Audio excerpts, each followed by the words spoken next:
Waziri wa mambo ya nje wa Iran, Abbas Araghchi, amesema Tehran haijawahi kuomba kusitishwa kwa vita, yani ceasefire, wala mazungumzo na Marekani licha ya vita vinavyoendelea kati ya Iran, Marekani na Israel. Akizungumza katika mahojiano na kipindi cha Face the Nation cha CBS, Araghchi alipinga kauli ya rais wa Marekani Donald Trump kuwa Iran ilikuwa tayari kufanya makubaliano. Hapana, hatujawahi kuomba kusitishwa kwa vita na hatujawahi hata kuomba mazungumzo. Tuko tayari kujilinda kwa muda wowote utakaochukua, alisema. Alikanusha pia madai kuwa vita hivyo ni vita vya kuokoa uhai wa serikali ya Iran, akisema nchi yake bado ni imara na thabiti kabisa. Sisi tunawalinda tu wananchi wetu dhidi ya kitendo hiki cha uchokozi, aliongeza. Araghchi pia alisema nchi kadhaa zimewasiliana na Iran kutaka makubaliano ya kupitisha meli zao za mafuta na gesi salama kupitia mlango wa Hormuz. Tuko wazi kwa nchi zinazotaka kuzungumza nasi kuhusu kupitisha meli zao kwa usalama, alisema. Hata hivyo hakutaja majina ya nchi hizo.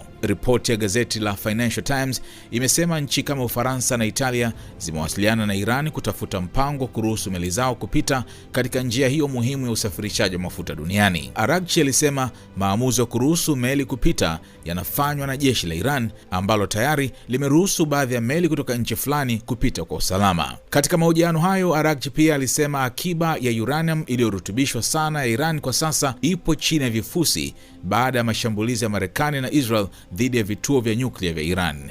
Alisema takriban kilo 440 za uranium iliyorutubishwa zinadaiwa kuwa zimezikwa chini ya vifusi katika kituo cha Isfahan. Vituo vyetu vya nyuklia vilishambuliwa na kila kitu sasa kiko chini ya vifusi, alisema. Aliongeza kuwa Iran haina mpango kwa sasa wa kuichimba na kuirejesha uranium hiyo wakati mashambulizi bado yanaendelea. Hata hivyo, alisema iwapo Iran itaamua kuirejesha siku zijazo, itafanya hivyo chini ya usimamizi wa shirika la kimataifa la nishati ya atomic IAEA. Kwa sasa, alisema, hakuna mpango wowote mezani kuhusu swala hilo. Marekani hapo awali ilikuwa imeitaka Iran kukabidhi akiba yake ya uranium katika mazungumzo ya nyuklia yaliyosimama baada ya mashambulizi kuanza. Rais wa Marekani Donald Trump pia amewahi kusema kuwa anaweza kutuma wanajeshi wa ardhini siku zijazo ili kudhibiti nyenzo hizo za nyuklia.